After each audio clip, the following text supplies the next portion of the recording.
اعوذ باللہ من الشیطان الرجیم بسم اللہ الرحمن الرحیم سلام اللہ علی بقیت اللہ الاعظم۔ امام حسین علیہ السلام 4 انٹرنیشنل ٹی وی کربلا مقدسہ سے اس وقت آپ کے حاضر خدمت ہے، اور خصوصی ٹرانسمیشن میں آج جو ہمارا موضوع ہے تاریخ ساز فتویٰ،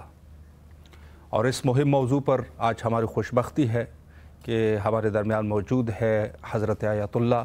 سید نسیم عباس نقوی النجفی صاحب۔ انشاءاللہ مستفید ہوں گے۔ السلام علیکم ورحمۃ اللہ۔ علیکم السلام ورحمۃ اللہ وبرکاتہ۔ قبلہ کیسے مزاج؟ الحمدللہ سلامت رہیں، جزاکم اللہ۔ نہایت ہی شکر گزار ہے قبلہ آپ تشریف لائے اور ہمیں یہ سعادت بخشی۔ سلامت رہیں، ہم سب کے لیے سعادت ہے مولا کے جواہر میں امام حسین علیہ السلام کی زیارت، اور خصوصاً اس بزرگوار شخصیت کے حوالے سے بات کرنا انشاءاللہ ہم سب کے لیے سعادت انشاءاللہ۔ قبلہ میں پہلا سوال اس عنوان سے کرنا چاہوں گا کہ علماء شیعہ کی ایک تاریخ رہ چکی ہے، علماء شیعہ کے بارے میں قبلہ اگر ایک مختصر وضاحت فرمائیں۔ اعوذ باللہ من الشیطان الرجیم، بسم اللہ الرحمن الرحیم، الحمدللہ رب العالمین، والصلاة والسلام علی سید الانبیاء والمرسلین وعلی آلہ الطیبین الطاہرین، اما بعد فقد قال رسول اللہ صلی اللہ علیہ وآلہ وسلم المتقون سعادت والفقہاء قادت۔ صحیح۔ رسول خدا صلی اللہ علیہ وآلہ وسلم کا فرمان مبارک ہے، بہار الانوار میں ارشاد فرماتے ہیں کہ پرہیزگار لوگ سردار ہیں جی، اور فقہاء قائد و رہبر ہیں۔ صحیح۔ تو اس آپ کے 1400 سال پہلے جو آپ نے فرمان دیا، گویا آج کی دنیا کو اگر ہم دیکھیں تو جو لوگ یہ سمجھتے ہیں کہ فقیہ کو کوئی قیادت و رہبری حاصل نہیں ہے، جی، رسول خدا نے اس مسئلے کا حل فرما دیا اور فقہاء جمع کا صیغہ استعمال کر کے یہ بتا دیا کہ جتنے بھی فقہاء ہیں، جتنا ان کا دائرہ وسعت ہے وہ رہبری کے لیے ہیں، چونکہ ان کے پاس فقہ ہے، دین کی سمجھ بوجھ ہے، بے شک۔ لہٰذا فقہاء کا مقام آیات کی روشنی میں بھی، روایات کی روشنی میں بہت زیادہ اس پہ احادیث بھی ہیں، جی، اور یرفع اللہ الذین آمنوا منکم والذین اوتوا العلم درجات۔ اللہ سبحانہ وتعالیٰ ارشاد فرما رہے کہ جن لوگوں کو، جن کے پاس ایمان ہے اور جنہیں علم دیا گیا، اللہ تعالیٰ ان کے درجات کو بلند کرتا ہے۔ سبحان اللہ۔ انما یخشی اللہ من عبادہ العلماء، اللہ کہ اللہ سے ڈرنے والے فقط علماء ہی ہیں۔ جی، بے شک۔ تو علماء کا جو موضوع ہے، فقہاء کا جو موضوع ہے، اس اعتبار سے تو کئی حلقے اور کئی پروگرامز بھی کیے جائیں تو وہ کافی نہیں ہیں، لیکن آپ کے کوسچن کی طرف آتا ہوں کہ تاریخ تشیع میں جو فقہاء اور علماء کا مقام اور کردار رہا ہے، تو اجمالی طور پہ میں اتنا کہوں گا کہ غیبت کبریٰ سے پہلے بھی ائمہ علیہ السلام کے زمانے میں بھی فقہاء کا خاص کردار ہے۔ جیسے کہ ابان جیسے فقی سے امام فرماتے ہیں، ابان اجلس فی مسجد المدینہ وفد الناس، اللہ، اے ابان تو مدینے کی مسجد میں بیٹھ جا اور لوگوں کو فتویٰ دے، انی احب ان یرا فی شیعتی مثلک، مجھے یہ بات بہت پسند ہے کہ میرے شیعوں میں تو جیسا فقیہ موجود ہو جو لوگوں کو ان کے سوالوں کے جواب دے۔ لہٰذا ابان جو خود امام کے حضور کے زمانے میں ایز اے فقیہ فتویٰ دے رہے ہیں، اور اس کی اہمیت، اور پھر امام نے فقط ابان پہ اکتفا نہیں کیا، اپنے تمام شیعوں میں اس طرح کے فقہاء چاہتے ہیں، اور ہر زمانے میں یہ ایک لمبا سلسلہ ہے تاریخ کا، اور ہر زمانے میں ائمہ نے فقہاء کی طرف رجوع کا حکم دیا، کبھی محمد ابن مسلم، کبھی زرارہ، کبھی زکریا ابن آدم، مختلف فقہاء کی طرف رجوع کا حکم دیا۔ بالکل زمانہ غیبت کبریٰ میں امام علیہ السلام نے ایک قاعدہ عامہ بنا دیا، من کان من الفقہاء سائنا لنفسہ حافظا لدینہ مخالفا لہواہ مطیعا لامر مولا فللعوام یقلدہ، کہ جس فقیہ کے اندر یہ کوالٹیز ہوں، اپنے مولا کے حکم کی پیروی کرنے والا ہو، مخالفت ہوائے نفس کرنے والا ہو، بالکل یہ ساری کوالٹیز ہیں، اس کی تقلید عوام کے اوپر واجب ہے۔ صحیح۔ اور خصوصاً امام زمانہ علیہ السلام کا یہ فرمان، اما الحوادث الواقعہ فرجعوا فیہا الی روات احادیثنا، بالکل، کہ جو نئے نئے مسائل ہوں گے، بالکل، جیسے کہ جس شخصیت کے بارے میں آپ آج پروگرام رکھ رہے ہیں، یہ ایک نیا مسئلہ تھا کہ تمباکو جو ہے وہ ایران میں انٹر ہوا باقاعدہ ایک غیر ملکی کمپنی کی طرف سے، اور ان کے خاص مقاصد تھے، ایک نیا مسئلہ پیش آیا، ایک پورے ملک کو پیش آیا۔ اور اگر امام زمانہ علیہ السلام اس وقت کے فقہا کی طرف نئے مسئلے میں کہ اب کرنا کیا ہے، کیونکہ فقیہ دین کی روشنی میں سمجھ سکتا ہے کہ اللہ کی رضا کیا کس چیز میں اور عوام کو کیا کرنا ہے، لہٰذا وہ جو عوام کا ایسے ایسے فتنے جو کھڑے ہوتے ہیں ہر زمانے میں، جو چاہے عقائدی فتنے ہوں، چاہے معاشی فتنے ہوں، چاہے امن و امان کے، تو اس میں فقیہ کی جو نظر ہوتی ہے وہ دقیق ہوتی ہے، وہ قرآن کی روشنی میں ہوتی ہے، وہ حدیث کی روشنی میں ہوتی ہے۔ لہٰذا جو نئے مسائل امام بھی فرما رہے ہیں، ام الحوادث واقعہ فرجعوا فیہا الی رواۃ حدیثنا، جو نئے مسائل ہیں اس میں ہمارے حدیث کے راویوں کی طرف۔ اب حدیث کے راوی فقط بعض لوگ یہ سمجھتے ہیں کہ جو بس روایت نقل کرتے ہیں، یہاں یہ مراد نہیں، بلکہ قرینہ لفظیہ متصلہ موجود ہے کہ جو نئے مسائل ہیں وہ ان کو پچھلی روایتوں سے سمجھنا ہے، تو یہ فقاہت کے بغیر نہیں ہو سکتا۔ فقط روایت نقل کرنا کافی نہیں، جب اس کو سمجھ ہوگی کہ اس نئے مسئلے کا حل سابقہ جو روایتیں آئی ہیں معصومین سے اس سے کیا ہے، تب وہ جواب دے سکتا ہے۔ تو ایک لمبا سلسلہ ہے، شیخ صدوق علیہ رحمہ، غیبت صغرا اور کبرا کا زمانہ، شیخ مفید علیہ رحمہ، سید مرتضیٰ، سید رضی، یعنی پھر ایک شیخ طوسی علیہ رحمہ، ایک سلسلہ ہے تو فقہا کا، ہر زمانے میں فقہائے ربانین رہے اور انہوں نے اپنا خاص دور، علمی دور ادا کیا، اجتماعی دور ادا کیا، جو معاشرے کے مسائل تھے ان کے حل اور سولوشن کی طرف لوگوں کو متوجہ کیا اور امت کو بڑے بڑے مسائل سے نکالا، بڑے بڑے بحرانوں سے نکالا۔ یقیناً بہت ہی خوبصورت طرح سے قبلہ آپ نے وضاحت فرمائی۔ یقیناً علماء ہر دور میں گزرے اور انہوں نے اپنی ذمہ داریوں پر بھی عمل کیا۔ تو جس شخصیت کے بارے میں آج پروگرام میں سما سے میں کہنا چاہوں گا کہ یہ بھی ایک فقیہ تھے اور انہوں نے جو تاریخ ساز فتویٰ دیا تھا، اس کے بارے میں جو خود آپ نے فرمایا کہ غیبت کبریٰ کے دور میں جو خدمات علماء نے انجام دی ہیں، تو یہ کس قدر خدمت تھی جامع اسلامی کے ساتھ، تو اس پر بھی قبلہ اگر ایک وضاحت ہو جائے۔ جی، میں اس آپ کے کویسچن کے آنسر میں تھوڑی سی تمہید باندھوں گا۔ جی بسم اللہ۔ کہ پہلے یہ پہچانا جائے کہ مرزا شیرازی شخصیت کتنی بڑی شخصیت تھی۔ ضروری ہے۔ میں سمجھتا ہوں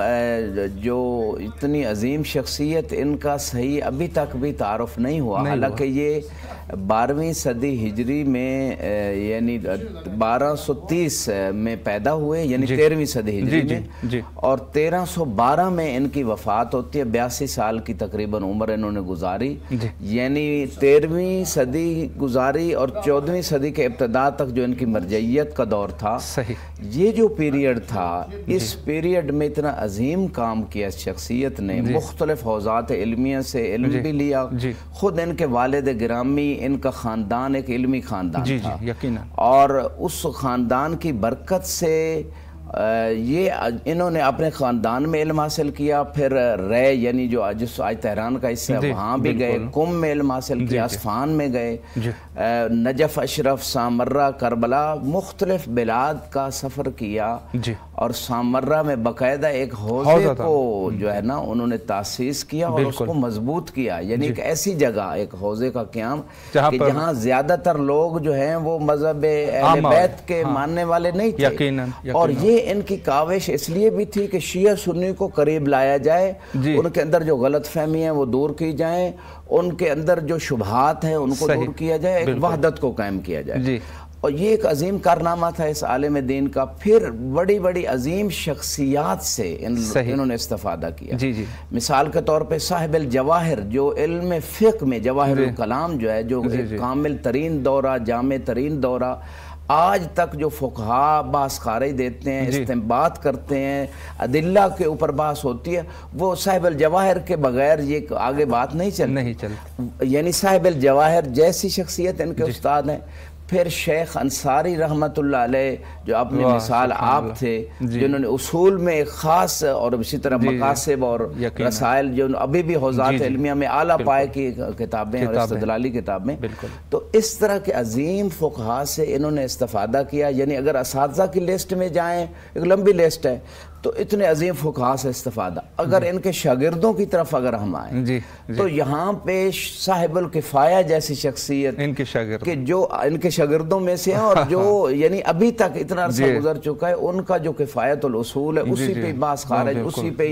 رد و نقص، اسی پہ استدلال، اسی پہ اجتہاد ہو رہا ہے، یعنی اس سے بہتر کتاب آج تک نہیں. یعنی چاہے ان کے شاگردوں میں دیکھیں تو عظیم کام، ان کے اساتذہ میں دیکھیں تو عظیم کام. اچھا، ان کے شاگردوں کی ایک لمبی فہرست میں میں چاند ایک اور نام بھی لینا ضروری سمجھتا ہوں. قوم کے حوزہ کے مؤسس آغا حائری رضوان اللہ علیہ، وہ بھی ان کے شاگردوں میں سے. کیا بات. اسی طرح حبیب رشتی رضوان اللہ علیہ کفایہ کی شرح لکھنے والے، تقی شیرازی رضوان اللہ تعالیٰ علیہ، یعنی بہت سارے جو ان کے اساتذہ اور شاگرد ہیں وہ اپنے زمانے کے اعلیٰ پائے کے علماء و فقہاء تھے. یہ مختصر سا میں نے تمہیدی تھا اس لیے عرض کیا تعارف کہ پتہ تو چلے یہ شخصیت کتنی بڑی ہے. اور تعجب ہوگا کہ ان کی میزار نجف اشرف میں ہے، اور بہت سارے لوگ اہل خواص بھی میں، اگر یہ مبالغہ نہیں ہے، یعنی عوام تو ممکن ہے ان کو پتہ نہ ہو، لیکن خاص جو طلبہ ہیں جو ان کو بھی پتہ نہیں ہوگا کہ نجف اشرف میں کہاں ان کی میزار. اور علماء کی میزاروں کے اوپر جانا اس کی خاص برکات ہیں. اور بعض مراجع سے ہم نے سنا کہ اگر کوئی علمی مسئلہ حال نہیں ہو رہا تو آپ کسی بزرگ عالم کی قبر پہ جائیں، ان کے لیے فاتحہ پڑھیں، اور پھر آپ کے دریچے کھلیں گے آپ کے. اور میرا اپنا جو ذاتی نظریہ ہے کہ ائمہ کی بارگاہوں میں جب ہم جاتے ہیں تو وہ ان کی ایک وسیع نظر ہے. وہ بعض اوقات کہتے ہیں کہ مومن دعا مانگ رہا ہے اس کی آخرت میں یہ جو چیز ہے نا اس کو اجر مل جائے، ابھی چلو نہ بھی ملے، ممکن ہے یہ ہو جائے. لیکن جب آپ عالم کی قبر پہ جائیں گے، صالح عالم ربانی کی قبر، وہ جب سفارش کر دے گا کہ پروردگار، اس کا واسطہ دے کے اللہ سے جب مانگا جائے گا تو وہ رد نہیں ہوتا غالباً. تو یہ فلسفہ ہے. تو آپ نے جو سوال کیا کہ ان کا جو تمباکو کا فتویٰ، یہ تاریخ کا میرا خیال میں ایک بہت یعنی عظیم اور ایک ایسا مؤثر ترین ان کا فتویٰ تھا کہ اس فتوے سے ایک امت کو تشخص ملا. ان کے فتوے سے امت کی طاقت کا اندازہ ہوا، ان کے فتوے سے مرجعیت کی اہمیت کا اندازہ ہوا، ان کے فتوے سے یہ پتہ چلا کہ جو امام زمانہ علیہ السلام نے فرمایا تھا کہ نئے مسائل میں فقہاء کی طرف رجوع کرنا ہے، اگر فقہاء کی طرف رجوع نہ کیا جاتا تو وہ جو شیطانی طاقتیں ہیں عالمی، چاہے وہ جن کی شکل میں ہو یا انس کی شکل میں، ان کی کاوش ہوتی ہے کہ ہر زمانے میں جو شعوب ہیں، جو امتیں ہیں، جو مذاہب ہیں، ان کو گمراہ کیا جائے، خصوصاً ان کے جوانوں کو، ان کی مانوی جو صلاحیتیں ہیں ان کو بھی خراب کیا جائے، اور ان کی جسمانی صلاحیتیں بھی. جیسے کہ یہ تمباکو یا یہ چیزیں مضر تو ہیں، یہ خود کمپنی جو بناتی ہے وہ بھی لکھتی ہے کہ صحت کے لیے مضر ہے. تو مقصد کہنے کا یہ ہے کہ اس عالم ربانی نے جب دیکھا کہ ایک خاص طبقہ جو ہے، جو اسلام دشمن طبقہ ہے، اسلام دشمن ملک ہے، وہ ہمارے ملک میں آ کے ہماری معیشت کو بھی تباہ کرنا چاہتے ہیں، ہمارے جوانوں کی صحت کو بھی تباہ کرنا چاہتے ہیں، ہمارے جوانوں اور ہماری قوم کے ایمان و دین کو بھی خراب کرنا چاہتے ہیں. جب اس عالم ربانی نے اس چیز کو درک کیا کہ باقاعدہ ایک پلانے کے تحت آ رہے ہیں اور ایک پوری ایک ٹیم انہوں نے تیار کی تھی، یعنی اس ٹیم کو پھیلایا جائے گا ایران کے اندر اور لوگوں کو گمراہ کیا جائے گا. اچھا، اس میں تمباکو کا جو ہے نا یہاں پہ داخل ہونا اور اس کو بیچنا، یہ ایک جنبہ تھا. اس کی میں سادہ سی مثال، شاہ صاحب آپ بھی بر صغیر سے ہیں، بر صغیر میں جیسے ایک قوم داخل ہوئی اور وہاں کے لوگوں کو ایک کمپنی داخل ہوئی، خرید و فروخت کے نام سے داخل ہوئی، پھر اس ایک ایسٹ انڈیا کمپنی نے وہ بر صغیر پہ قبضہ کر لیا اور لوگوں کو غلام بنا لیا، ثقافتی، فکری، ہر جیسے. یہی حالت ایران کی ہونے جا رہی ہے. اس عالم ربانی نے، یعنی دیکھیں بر صغیر پہ قبضہ ہو گیا اور بڑی جہد کرنی پڑی بعد میں آزادی کے لیے، اور آج تک وہ جہد جاری ہے. مکمل آزادی ابھی تک نہیں ہوئی فکری طور پہ، لیکن اب میں اس پس منظر میں بتاؤں گا اگر بر صغیر کی جو غلامی ہوئی اور جو ان کے اوپر اقتصادی ہر جہت سے، اگر اس پس منظر میں ہم دیکھیں تو اس ایک عالم ربانی کے ایک فتوے سے پوری قوم کو، ملک کو غلامی سے بچا لیا، جسمانی غلامی سے، اقتصادی غلامی سے، فکری غلامی سے، دینی غلامی سے، ایک فتوے سے بچا لیا. تو یہ امام زمانہ علیہ السلام کا لطف ہے نا امت کے اوپر اور قوم کے اوپر کہ ہر زمانے میں فقہا جو ہیں وہ تمہیں صحیح گائیڈ لائن دے سکتے ہیں، وہ تمہیں صحیح رہبری دے سکتے ہیں. اور یہی بات رسول خدا نے فرمائی الفقہاء قادۃ، جتنے فقیہ ہیں سب رہبر، سب قائد ہیں، سب لیڈر ہیں. ان سے لیڈری لو، ان سے رہبری لو، چھوٹا مسئلہ ہو یا بڑا مسئلہ ہو. تو آپ کے سوال کے جواب میں میں یہی بات کہوں گا کہ یہ جو ان کا فتویٰ تھا، ٹھیک ہے اب فقہاء میں اختلاف ہے، ابتدائی طور پہ تو سب کہتے ہیں کہ یہ تدخین اور سگریٹ پینا یہ حرام ہے. استمرار رکھنا اس میں اختلاف ہے. بعض کہتے ہیں کہ اگر ڈاکٹر منع کر دے کہ اب انتہائی ضرر ہے آپ کے لیے تو پھر حرام ہے، ورنہ نہیں ہے. لیکن یہ جو فتویٰ آیا تھا یہ عنوان ثانوی کے تحت تھا. اس میں نقطے کو تھوڑا واضح، ممکن ہے کچھ لوگ یہ خیال کریں بھئی بہت سارے فقہاء تو سگریٹ پینا یا تمباکو کا استعمال جائز قرار دیتے ہیں، تو یہ پھر انہوں نے فتویٰ کیسے دیا؟ تو میں تھوڑی سی عوام کی وضاحت کے لیے یہ اس پہ نقطہ عرض کروں گا کہ بعض ہوتی ہیں چیزیں عنوان اولی کے تحت، بعض ہوتی ہے عنوان ثانی. اس کی ایک ایگزامپل دیتا ہوں. مردار کھانا قرآن کی نص سے حرام ہے. جو میت چیز ہے، مردار ہے، جو ذبح نہیں ہوئی، وہ جو مثلا جس کا شریعت میں کھانا حرام ہے وہ حرام ہے عنوان اولی کی تحت. لیکن وہی قرآن کہہ رہے فمن اضطر غیر باغ ولا عاد فلا اثم علیہ، جو مضطر ہے، ایسی جگہ پہ ہے کہ اب اگر کوئی حرام چیز یا مردے کا گوشت نہیں کھائے گا مقدار ضرورت تو اس کی ہلاکت ہو جائے گی، موت ہو جائے گی. تو اس وقت جان بچانا چونکہ واجب ہے، قرآن نے اسے کہا ہے کہ جتنا اضطرار ہے اتنے مقدار میں لے لو، گناہ نہیں ہے. اب یہاں یہ اسلام کے خوبصورت قوانین. مثال ایک اور دیتا ہوں، تقیہ قوم. عنوان اولی کے تحت آپ حق کو بیان کریں، حق کو چھپا نہیں سکتے. لیکن اگر ایسا مورد ہے کہ آپ کی امت کے لیے، آپ کے مذہب کے لیے، آپ کے فیملی کے لیے، آپ فرد کے لیے اگر وہ بیان حق جو ہے وہ اس میں ضرر زیادہ ہے اور فائدہ یا ہے نہیں یا قلیل ہے، تو اس وقت اسلام کہتا ہے کہ آپ تقیہ بیان کریں اور حق کو اپنے اندر دل میں مانیں، لیکن اظہار اس طریقے سے کریں جیسے عمار کا واقعہ کہ جب قتل کرنے کا ان کی والدہ کو قتل کر دیا گیا، والد کو شہید کر دیا گیا، لیکن جب عمار کو شہید کرنے لگے تو ان کے دل میں ایمان تھا. الا من اکرہ وقلبہ مطمئن بالایمان، کہ دل میں ایمان تھا لیکن مجبور کیا گیا تو زبان پہ وہ اظہار کر دیا. تو اسلام نے اس تقیہ کو قرآن سے ثابت کیا. یہ عنوان ثانوی تھا. اسی طرح جو آغا شیرازی مرزا شیرازی رضوان اللہ تعالیٰ علیہ کا جو فتویٰ تھا عنوان ثانوی کے تحت، عنوان اولی کے تحت نہیں ہے. عنوان ثانوی سے اس لیے حرام قرار دیا کہ اگر اس کو اس حالت میں نہ حرام نہ قرار دیا گیا تو ہمارا پورا معاشرہ ایک ایسی طاقت، شیطانی طاقت کے قبضے میں آئے گا جس سے ہماری اقتصاد بھی تباہ، ہمارے جوانوں کا دین بھی تباہ، ہمارا ملک بھی غلام بنے گا. تو لہٰذا یہ عنوان ثانوی مصلحت امت کو دیکھتے ہوئے انہوں نے یہ فتویٰ دیا تھا. بہت ہی خوبصورت طریقے سے قبلہ آپ نے وضاحت فرمائی اور بڑا مہم نقطہ اس میں آپ نے یہ ارشاد فرمایا کہ جو غلامی کا توق آج تک بر صغیر پاک و ہند میں ہے، یقیناً ایک فقیہ نے ایک پورے قوم کو جو ہے اس غلامی کے اس توق سے بچایا. یہاں پر ایک سوال قبلہ میں یہ کرنا چاہوں گا کہ علماء کرام ہیں، ان کے بارے میں دیگر علماء کے کچھ ارشادات، ایسی کوئی چیزیں موجود ہے؟ جی بہت سارے علماء نے، جیسے کہ میں نے تھوڑی دیر پہلے آپ کی خدمت میں عرض کیا کہ آغا مرزا شیرازی رضوان اللہ تعالیٰ علیہ یہ وہ شخصیت ہیں کہ جن کے اساتذہ میں بھی عظیم اساتذہ ہیں اور جن کے شاگردان میں بھی عظیم شاگرد پیدا ہوئے، جنہوں نے اتنی تالیفات کی، جنہوں نے حوزات قائم کیے، جنہوں نے تشیع کی رہبری کی، بلکہ امت اسلامیہ کی رہبری کی. شیخ انصاری رحمۃ اللہ علیہ جو ان کے استاد ہیں، وہ جب بعض خارج پڑھاتے تھے، جو ایسے مرحلے کا درس ہے جس میں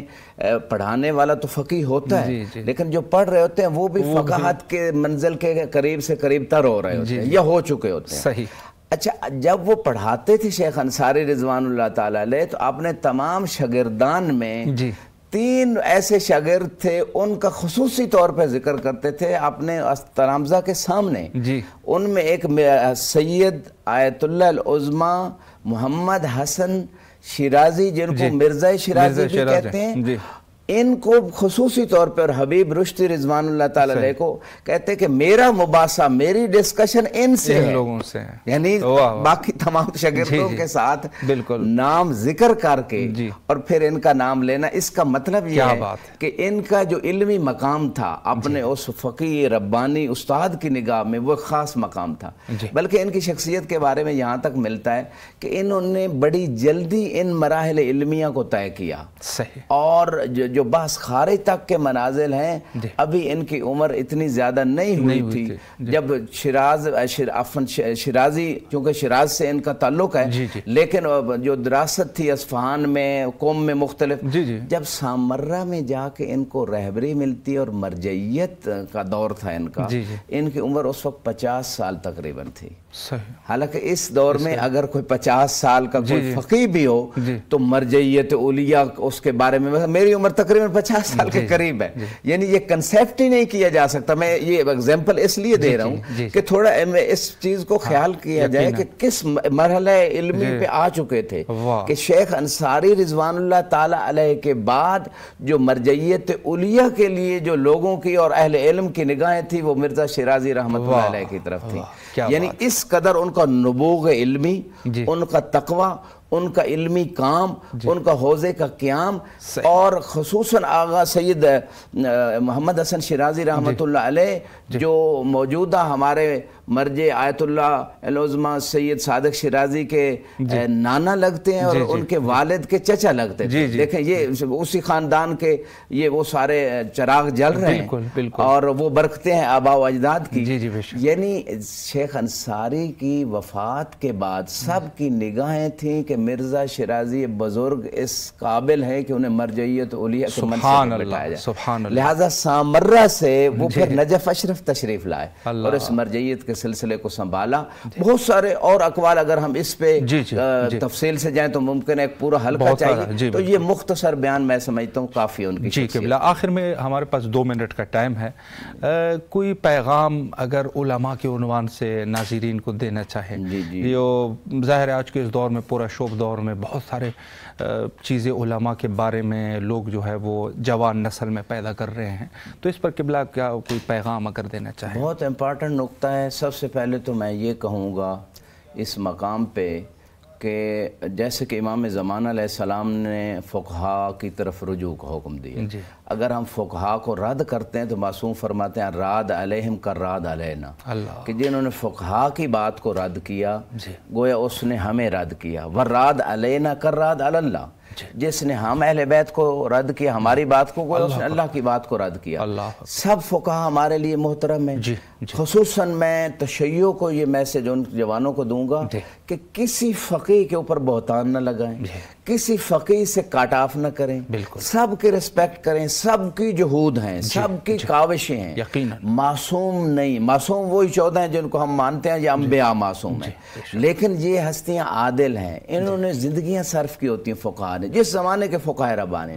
علم سیکھنے اور سکھانے میں اور امت کے اصلاح میں زندگی، ہر ایک کا ایک اپنا طریقہ ہے۔ انگلیاں یہ 5 ہیں، ایک ہی ہاتھ کی انگلیاں، لیکن یہ 5 بھی برابر نہیں ہے۔ اس کا یہ مطلب نہیں کہ ان کا آپس میں کوئی اختلاف ہے، جب مقصد ایک ہے، خدمت ایک ہی جیسے ہو رہی ہے، کوئی اس رنگ سے کر رہا ہے، کوئی سب کا احترام بھی کیا جائے، ریسپیکٹ بھی کیا جائے، کسی سے کٹ آف نہ کیا جائے۔ مولا علی علیہ السلام کی آخری وصیت جو تھی، جو ضربت کے بعد، ایاکم التفرق والتدابر،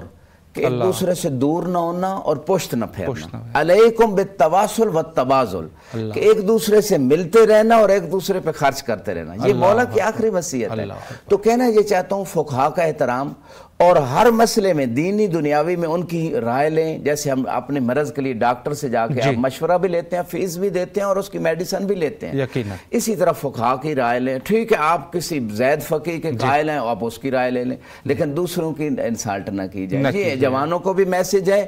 اس میں شیاطین جن و انس ہماری ملت کو گمراہ کر رہے ہیں، اور آخر میں دعا گو بھی ہوں کہ ہمارے جو سابقہ فقہاء ہیں، خصوصاً مرزا شیرازی رحمۃ اللہ علیہ، خدا ان کے درجات بلند فرمائے، سب کا جتنے فقہاء ہیں ان کے درجات بلند ہوں، اور ان کی جہود سے ہم عبرت اور درس لیتے ہوئے ہم بھی آئندہ نسلوں کے لیے کچھ کر سکیں۔ وآخر دعوانا ان الحمدللہ رب العالمین۔ قبلہ نہایت ہی آپ کے شکر گزار ہے، وقت جو ہے وہ بالکل ختم ہو چکا ہے۔ حجت خدا کے ظہور کے لیے دعا گو ہے، اللہم عجل لولیک الفرج۔